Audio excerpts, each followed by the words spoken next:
Hello and welcome to Sports Talk in the Burgh, 5th year running. Welcome back. I'm John Hanna. With me is the man who physically but never mentally left Baldwin, Austin Bechtold. The pride is still alive, John Hanna. And then Tyler Gallo. Thanks for coming on the show today, guys. Yeah, of course. Welcome to be back. Starting it off, the Penguins have had a very injury-prone season this year, up and down. Is it still impressive how good of a team they've been, and are they a cup contender? Tyler, let's start with you. Honestly, at this point, it's safe to say that they are a cup contender. The team has been overperforming, especially in the absence of these players, and when the players have come back from injury, like Sidney Crosby, like Evgeny Malkin, they go back to their norms. But it's been an overperformance from everybody this season. Especially in the net. Tristan Jarry has been lights out for them so far, tied for first in save percentage with a .929, and second in goals against with .216.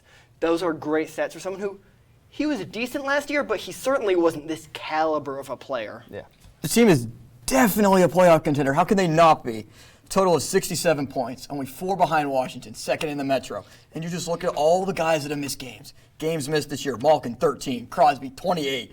Justin Schultz has missed 23. Hornqvist, 17. The list goes on and on. Who knows if Gensel will even be back by the time this season's even playoff season. Gensel would come back by probably May, so around the time of the playoffs, and could be the jolt that the Penguins need to go win another cup. I mean, we saw how they did against Philly. What was that, 2 nights ago?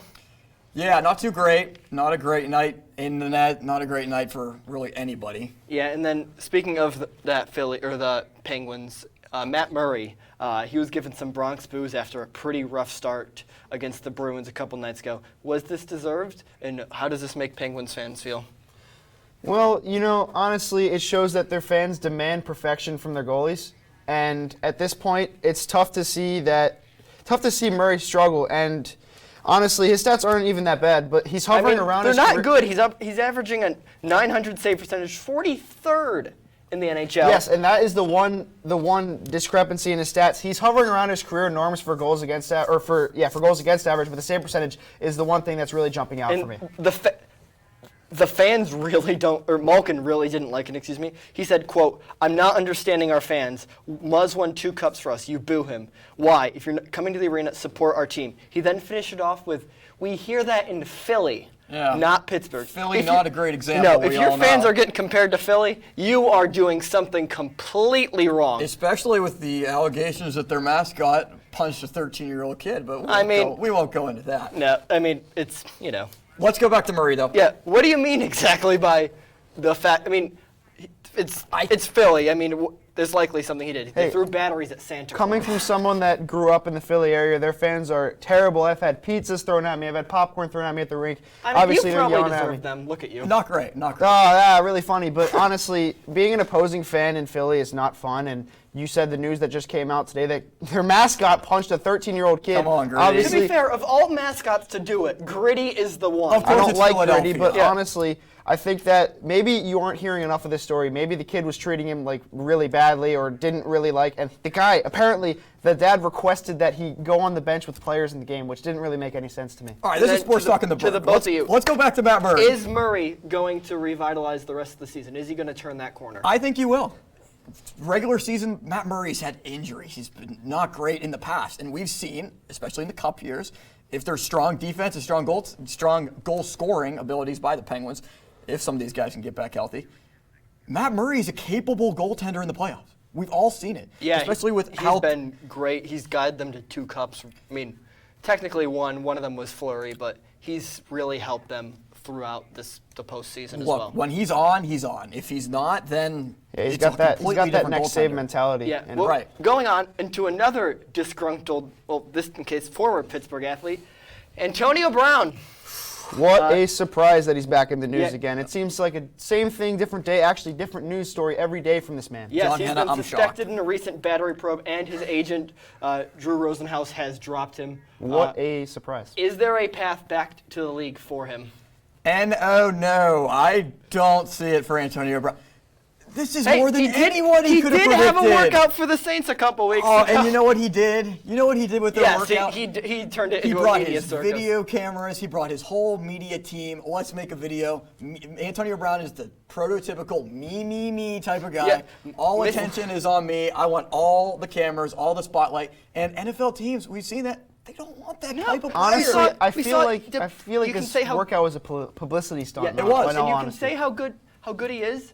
The same thing can sort of be said. I don't want to get into politics, but with Colin Kaepernick, because is he a good quarterback? Yes. Do fans want that media debacle around them? Not really. Especially if he's a backup quarterback. Yeah, but in the past couple of years, or in the past couple of months even, there was the frostbite, that arriving in the helicopter, the Facebooking Live, the police. When Drew Rosenhaus let him go, he threatened both Adam Schefter and Drew Rosenhaus with gummies shaped like phallic objects. Don't Well, forget the helmet. Yeah, Listen that to this. too. Antonio Brown, you saw the whole media scare that is when he goes to a different city. They tried to put him in a less media town like Oakland, and it didn't succeed And then at he all. was sent to New England thinking, Bill Belichick will be able to revitalize him. Nope, that did not work either. One game. Don't One forget, single game. Don't forget trying to fight the general manager and videotaping a phone call in Oakland with Gruden and Mayock. Yeah, and then That's after great. getting out, there is just no path for him back to the league whatsoever. The talent is phenomenal. He's But burned way too many bridges in order for him to get at back. this to the point, XFL or bust. But even then, I don't even know. They if won't the even let him in. XFL will Vince take him. McMahon will not stand for that. But turning the corner into baseball, the LA City Council voted to strip both the Astros and the Red Sox of the World Series and give the Dodgers the title. A, is this petty? And B, the MLB recently said it won't happen, but if it would, what would happen to that title? Well, let me be the first to say this is absolutely ridiculous. It's pe- you it's- lost no, in this is 5 so games petty. in 2018. This is so petty. You lost in But- 7 games. Most of the games you lost at Dodger Stadium, you lost at Dodger Stadium against the You lost your Astros. home games. This is not like the Astros sign stealing, banging on trash cans at Minute Maid Park. If you lose your home games, Then there's what some, are we going to say but see, about that? The thing about Five this, games in the 2018 thing about Red this Sox. is so petty. But you know what? I love petty stuff. I just love petty stuff like this. Even if it never will happen because the MLB said it won't, this is so petty, and I love petty John, stuff. you got to be like LA. Get over it. You lost in the World Series. If you were the better And team in 5 outright, games in you would've 2018, won. most of these games were at LA Stadium, especially when there probably couldn't have been a lot of cheating going on in an opposing stadium. So I think you just got to take your loss and deal with it and go out the next year and win you one. And if they are stripped, even though the MLB said, it won't happen earlier today, what do you think would happen with that title? Vacated. So what are we going to start? We're going to start printing 2017, 2018 back-to-back World Series champions. LA I mean, Dodgers you can shirts. do what Okay, you can do what the sure. Predators did. The Predators put up a banner saying they're a regular season champion. We want to know what the most Congratulations. ridiculous thing out of all this is. Yankees fans think they're going to get the World Series out of this, and they lost in the ALCS. Coming as a Yankees fan, All right, Yankees. they are completely delusional. I will say that.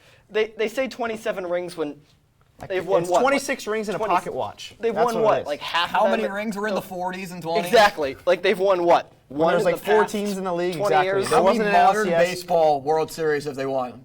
Other than the 90s teams with Jeter and, Yeah, and speaking of The core Jeter, four, who? speaking of Jeter, he was put into the Hall of Fame last week Let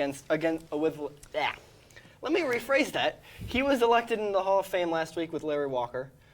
He was not unanimous. Yankees fans on Twitter are getting in a bit of a debacle about this whole thing, saying he was gypped. is that you too, John? No, I don't really watch baseball. I mean, I'm a Yankees fan because my father was, but I don't really watch baseball all that religiously, so I don't really care. And any other snubs or surprises with this?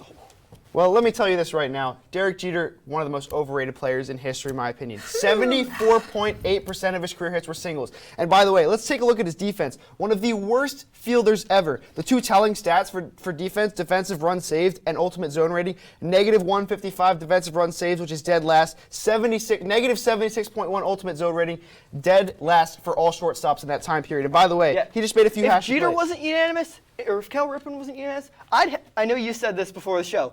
I too, as a Yankees fan, I would much rather have Cal Ripken I'd take on my Ripken team. I agree with any that. day Yes. over Jeter. Here's the thing about him. The bottom line is he was a non-scandalous player in a very scandalous time in baseball. He was a respectable guy. That's why he gets so much press and so much thing. And he owns the Marlins now. He is 6 all-time in hits. He connected baseball with celebrity. He made baseball relevant. Yeah, he made baseball I mean, relevant. you can in the say that. biggest market in the world, the Yankees, the biggest brand. Hey, in he wasn't even the professional best sports. shortstop on his own team. Alex Rodriguez was just playing at third base right next to him. Tell that to the Better steroids. shortstop. So, and I just have to say, my snub, a guy that gets consistently overrated every year by the BBWAA, who I'm going to talk about later, by the way, Billy Wagner, one of the most dominant closers of all time, guy we grew up watching, and players that have watched him play said he had the deadliest combination of pitches. He had a 100-mile-an-hour fastball, a deadly slider, and a changeup. I'm going to go with another pitcher, Kurt Schilling. He's been on the ballot a while now. Yeah. And from 1994 to 2004, really, he was first in WAR, first in strikeout to walk ratio, fifth in ERA, third in FIP. And his 4.8 strikeout to walk ratio is second all time. He is being really snubbed. I'm going with Schilling. 20 votes shy, 70% of the vote this year. 3-time World Series MVP, 2 with Boston, 1 with Arizona. But what about Barry Bonds? And I think that Barry Bonds?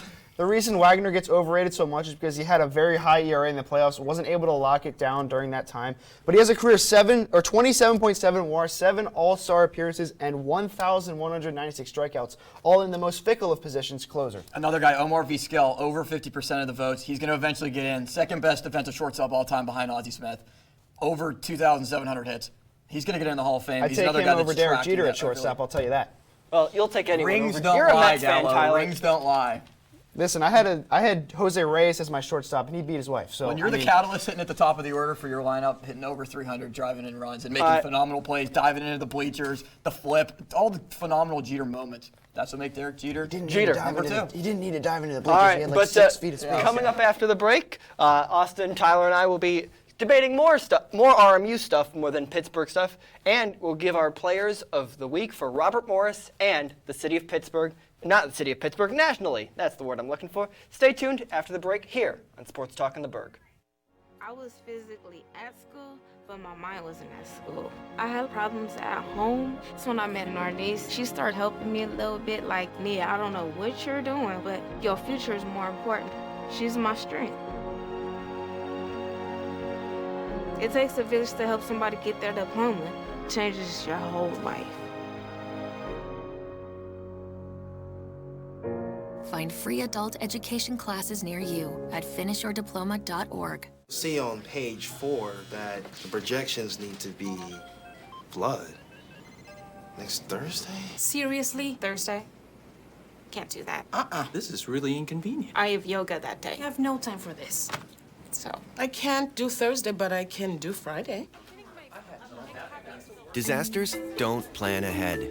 You can. Talk to your loved ones about how you're going to be ready in an emergency. Don't wait. Communicate. What to expect when you're expecting Like here. a teenager. Today, I'm going to show you how to team-proof your home. First step, hide the car keys. Preferably somewhere they would never look. Challenges will come up. Be ready for them. Hi, honey. Ready for the... Mom, you don't use mannequins in the mannequin challenge. You don't have to know it all to be a perfect parent. Thousands of teens in foster care will love you just the same. Home fire drills give your family a plan of action. In a home fire, you may have less than 2 minutes to get out. So when you drill, show everyone 2 ways out of the house, pick a safe meeting spot, and get there in under 2 minutes. Then practice home fire drills at least twice a year. You can even make them fun. So everyone knows the sound and exactly what to do when they hear a smoke alarm. Go to ready.gov/fire drill and learn how to prepare your family for home fires. Hello and welcome back to Sports Talk in the Burgh. So, getting right into it, Austin, will start with you this time. Women's basketball goes unbeaten in their recent homestand, while men's goes 3-1. Which team will find better success come NEC Conference play, which has already started? Let me rephrase that. And then, who is a sleeper player on both these teams? I'm going to go women's basketball. 11-6 overall, 6-0 in the conference, 6-game winning streak to begin conference play. Defending champs. Yeah, defending champs, and they have one of the best players in the conference in Nekazebo is the word I'm looking for. So she's been lights out. In the men's team, they already had a bit of a letdown. They lost to Merrimack. Right, Merrimack is at the top though. Yeah, but they shot 41.3% from the field. Not great. You can't have success shooting 41%. No, not at all. But as you said, I want to go back to my sleeper. Sophomore guard Isabella Posset for the women's basketball team. Player of the week this week. Yeah, she's been great, but for mine, I'm going Hanukkah Ikematsu. She's currently 5th on the team with 6.2 points a game. She's shooting 43% from three-point, which is, as I said earlier, higher than the men's team shot from all over the field against Merrimack. Guys, you said your sleepers. My sleeper is going to be Holly Forbes. She's been playing every game, and she's averaging only 5.6 points a game, but she could increase it. I mean, she's been playing pretty much all over the board every game. You know what Hanukkah Ikematsu does? She's solid with the ball. She only has 17 turnovers, which is the 5th lowest on the team. And some of those players that are lower than her have only played, 2-3 games. She's played all 17 games so far. She has been solid with the ball. She is somebody that if you're going down the stretch, you want her handling the ball because she's not going to give it to the other and team. Postet's been great on the defensive side for RMU. 18 steals in NEC play. Far and wide leads the team. Just phenomenal play from women's basketball once again this season. Yeah, and then from the men's side, I'm going Jalen Hawkins. He's not exactly the most talked about with both the Williams brothers, but he's 3rd, averaging 8.9 points a game. He's 4th on the team with 34.8 from the 3, and then he's 4th with a 44.1. Again, better than they shot against Merrimack. Yeah, and a guy that you guys may not know, is DJ Russell. I think maybe increase his points. He's only got 3.7 points per game. Not presuming. He left the team. Oh, my bad then. I'll go with Shows your how much guy. research you do for the show. That's probably why he's not doing anything. Baseball, so I mean, baseball's I still important. did my research for it. All right, I'm going to go with Dante Tracy, sophomore guard. He was solid last year. He's been phenomenal. great this year as well. Averaging 8.1 points per game, 26 total steals for the Colonials. I love point guards that can just carry the ball, make great passes, and make the offense flow, and that's exactly what Tracy does. Yeah, well, coming from the court to the ice, women's hockey now. J.C. Gebhard is only 3 points away from breaking Brittany Howard's most all-time with 181. If she does make this pass, will she be considered the best player in RMU team history? Tyler? Well, I can speak for all of us by saying none of us saw Brittany Howard play, so there's really no way of knowing how good she actually was without us seeing her play. But by seeing and watching J.C. Gebhard for the last few years, I can say with confidence that she's going to be the best of all time. Gebhard does have a chance this week against Lindenwood at home. However, we have seen this happen before. Francis Marat, last year starting goalie for the men's team, he transferred to Clarkson. He had a lot of trouble getting that 44th win for most all time. He went something like 5-6 games without getting that win. He was waiting for that win. And but I think not right away. It depends on how she does the rest of the season as well. It depends on if she just gets the 3 or continues growing. Well, she got the program record 51 points last year. Yes, and she did. Only 5'3", phenomenal player. Yes, and we can both say they are both fantastic players. And both have won the same CHA championship, 2016-17. They were on the same team. So the fact that both of them were able to grow with each other, that says a lot about what Coach Paul Colantino is doing with this women's hockey team. Yeah, and just watching her the last 2 years, she takes control of the game when she's out there with the puck. She's a very well-rounded player on both sides of the puck, defense and offense. She plays really good defense. She's a really good penalty killer as well, and great on the power play. She had a 5-on-3 shorthanded goal a couple weeks ago against, I believe it was Clarkson. That was a nice goal. But going from the women's side to the men's side, they play AIC this weekend, who is just ahead of them in Atlantic hockey. Who needs to step up and lead this team to a win? I think, first off, Brendan McKellian, who's been playing pretty well of late, but also the new guys that they've added to this team. Quinn Wormuth and Tyler Love, 2 new defenders on their team. By the way, Wormuth It's not the defense that needs help. The defense is it's the scoring. They have a lot of depth scoring on this team, but they need a guy to jump out. Nick Perkusik currently leads the team with 16 points, which is decent in 19 games. But that's tied for 21st. There's no big game in the Atlantic hockey. No, there's no Luke Lynch. There's no Alex Tunge. There's none of these guys that are able to put the puck in the net reliably. But the rookies as well, like you said, the couple new guys, Love. Santeri Hartikainen came over from Finland.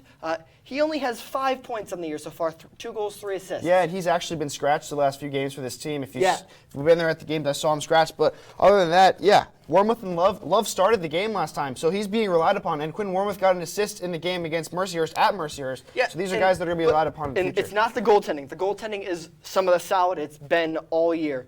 Justin Kapelmaster, transfer from Ferris State, 4th in the NCAA with a .938 save percentage, 20th with a .224 goals against, both of which are up there in the top Colonial seasons of all time. Francis Marat had a great season in 16-17, but Kapelmaster has been solid for them. And is this next week's season against Arizona State the toughest of the year? Yeah, I agree with that. This Arizona State series is going to be tough. It's going to show if they are pretenders or are they real contenders in this situation. But who are your RMU players of the week? They had 10 games overall. They won 6 over the past week. Who's your top player? Austin, we'll start with you. I'll start. From basketball, I got A.J. Brahma. Phenomenal game against Sacred Heart. Just absolutely dominated. 20 rebounds, tied a program record that was lasting for 40 years. Also had 18 points. Phenomenal game, phenomenal player. Shot 9 for 9 from the field as well. An all-around spectacular game for Brahma. I'm going Sean Giles, defenseman from Colorado Springs. He isn't someone who can light the lamp, but he's the Mark Edward Vlasic of this staff. Yes, but he did that. He scored a goal, 3 assists for 4 points, 13 blocked shots over the week. They had 3 games against Mercyhurst. They had to cancel one because Mercyhurst's arena had problems, thanks to wonderful Erie, Pennsylvania. And he was named the Atlantic Hockey Defensive Player of the Week, and it's only his 3rd career goal. Yeah, that's what I was going to mention. It's only his 3rd career goal in 4 years at RMU, but my player to watch is Lexi Templeman from women's hockey. Player to watch? Player to watch, of course. Player of the week. Player of the week. Well, you can still watch her as well. She's one of the better players on this team. You want to watch her. She was all over the puck against Syracuse this week. Even when they got shut out in the second game, she was still controlling the action, and she skates very hunched over, very crafty player. She's not exactly known to put the puck in the net, Only but she did that once. And she had, 3-4 assists on the weekend? 3 points on the weekend, a goal and 2 assists, all in the first game, but still a great performance from her this week. And then going from the collegiate level to the professional level, Tyler, who is your pro athlete of the week? So a goalie you probably have heard of, but you may not have heard of in the NHL, is the Columbus goalie who stepped up huge in the absence of Jonas Korpisalo, Elvis Merzlikins. He's a guy that's got 2 shutouts this week. Latvian legend, 2 shutouts and only 2 goals against on 109 shots in 3 games this week. 3 shutouts out of 4, 98% save percentage, and a .67 goals against average for Mine's Elvis also Merzlikins. in the Metro again. I'm going Alex Ovechkin. He passed Mario Lemieux for most career goals with 690. He had 6 goals in the past 2 games against Carolina and the Islanders, 2 hat tricks, back-to-back hat tricks for the 3rd time in his career, and he's now tied with Steve Yzerman for 9th most all-time at 692. He passed Mario. Yes, I already mentioned that. He did pass Mario. But what I wanted to ask you, though, do you think he gets to Gretzky? He's going to have to continue to put up his numbers. He's going to have to continue It's going to be hard. Yeah, but if anyone can do it, it's Gretzky. Just lining up there at the dot, just taking slap shots. Well, everybody knows Ovechkin's good. Yes. One guy that a lot of people didn't really think was that great was Raheem Mostert, and did he show people wrong? San Francisco running back absolutely dominated the NFC Championship. By the way, running back by committee. Jimmy Garoppolo threw, 8 passes in that one? Not even 100 yards. I think it was about 76. You didn't see much Coleman. It was Mostert for the whole game. 220 yards. Absolutely crashed. Former Cleveland Browns legend. He destroyed the record for the 49ers. 4 total touchdowns. He was cut by, guys, 6 teams. I can't count that on one hand. 6 teams. He was cut by the Browns, Dolphins, Ravens, If you're Bears. cut by the Dolphins, then there's something wrong with you. If you're cut by the Browns, there's something wrong with you. He was also cut from the practice squad of the Eagles and the Jets. Mostert sticking on with the 49ers. And yes, but they're going coming to the up Super Bowl. after the break, Tyler, Austin, and I will give our final takes. Stay tuned here on Sports Talk in the Burgh. Hey, Dad. I need your help asking Jessica to prom. Of course. Love is like the ocean. You have to tread the waters. Dad. That's not the kind of help I needed. Hey, Jessica. Will you go to prom with me? Yes. You don't have to be perfect to be a perfect parent. Thousands of teens in foster care can't wait to share their first with you. Let me tell you about the toughest guy on earth. He has the crazy strength to lift the man that raised him up without even flinching.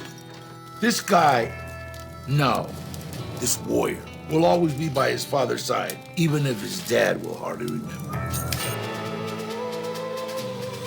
If this guy isn't the toughest guy on the planet, then I don't know who is. Caregiving is tougher than tough. Find the care guides you need at aarp.org/caregiving. What do you think you're doing, Kevin? Was just gonna drive home. There are several warning signs present that you shouldn't be driving. Like hearing voices? Like your text-to-emoji ratio? Oh man, the selfies. Selfie, nailed it. We all have warning signs that let us know that we're probably not okay to drive. Mine is pretending to be your subconscious. Craig, come on man, let's split a ride home. Hey, Bobo, do trees tell each other stories? I'm sorry. I'm afraid I don't know that. Hey, why don't we go find out? Listen. Can birds draw pictures? I don't have an answer for that. Dad, do stars visit their friends? Look!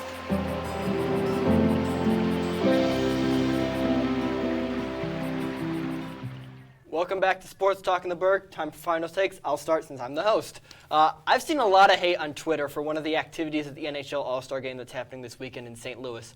A 3-on-3 game between some of the best in women's hockey in North America, playing right before the All-Star Game. And this is a great way to show off and grow the sport of women's hockey. In fact, two of the best games of hockey I have seen in my lifetime were women's hockey. Canada versus the U.S. in the gold medal game of the 2018 Pyongyang Olympics, and again, 4 years earlier, Canada versus the USA in the 2018 Sochi Olympics, when Canada came back by 2 goals with just over 3.5 minutes left to win the gold in overtime. And for Robert Morris fans, former Colonial defenseman Kirsten Welsh will be a referee at the game as well. And I know last year Kendall Coyne-Sheffield participated in the speed skating and was a guest commentator for Penn's Lightning game alongside NBCSN's Pierre McGuire, but Pierre acted like she knew nothing about the sport, saying, Tampa's going to be on your left, Pittsburgh's going to be on your right. We're paying you to be an analyst, not a fan tonight. But despite what Pierre McGuire says, this will be a great moment for women's hockey. Well, I'm transitioning to the baseball field, and with the Hall of Fame voting finally concluding and examining some of the ballots, I think it's finally time to get rid of some of the so-called old head voters that currently plague the voting system. Also, I am sick and tired of voters just voting for one player or not using their 10 allotted votes. Plenty of good players don't get voted into the Hall of Fame or knocked off the ballot after 1 year because of this. It was a crime to see all these ballots that just had Derek Jeter on them, which is ridiculous. And Larry Walker, who is a better player, barely snuck into the Hall of Fame this year. Bottom line, something needs to happen with the BBWAA, Baseball Writers Association of America. I recommend a recycle of old voters with some new ones, or a rule where you have to use all 10 of your votes. I really hope one of these things happens. As Tyler Gallo mentioned, the 2020 Major League Baseball Hall of Fame announcement is come and gone. And for the past 8 elections, one constant has remained on the ballot. Barry Bonds and Roger Clemens, finishing at 60.7% and 61% respectively, have remained in the minds of fans and voters as the track closer to 75%. With only 2 years of eligibility remaining, Bonds and Clemens sit well below the amount needed to join MLB's most prestigious club, as they should be. These two controversial stars have been connected to PEDs since the turn of the century, and most signs point to them as cheaters, using steroids to improve their overall performance. While many believe that there are already players who use performance-enhancing substances in the Hall, Bonds and Clemens stands out on their own for their accomplishments. Bonds winning a record 7 MVPs and Clemens 7 Cy Young Awards. I don't want to sound like Joe Morgan here trying to keep PED guys out of the Hall of Fame, but at the same time, I am, because Bonds and Clemens have left a scar on the game of baseball that'll live forever and be felt by fans, and those will always cherish the integrity of the game. All right, well, for rebuttals, I don't, as much as I like, or I don't think Barry Bonds, if you just include his pre-PED numbers, 411 home runs, 403 doubles, 63 triples, 445 stolen bases, 1,364 runs scored, 1,216 RBIs. Those are Hall of Fame numbers even if you don't count the PEDs. And he was never indicted. Was never indicted of taking PEDs. Neither was Clemens. Clemens obviously came under more fire than Bonds during his career about it. Bonds was after it. Yeah, and you can say Bonds pretty much doubled in size. Barry Bonds blew up like a lead balloon, lost all his hair, and gained about 40 pounds. Can we just remember the real crime in all this? Pete Rose is still not in the Hall of Fame. I agree. I think Pete Rose should be in the Hall of Fame. Pete Rose should be in the Hall of Fame, yes. Something completely different from his overall performance on the field. Yeah, and it wasn't even, it was when he was a manager. It wasn't his on-the-field stuff that he was gambling between. He was Charlie Hustle, as they called him, one of the most exciting players. He put bat to ball better than anybody else could have. And really just one of the most all-around hitters in the game, one of the best, one of the weirdest batting stances, but still, he got it done. Hey, weird batting stances as long as Pete Rose is still in the Hall. But thank you for watching us on Sports Talk in the Burgh. For Tyler Gallo, Austin Bechtold, everyone up in the studio, and everyone down here, I'm John Hanna. We will see you in 2 weeks.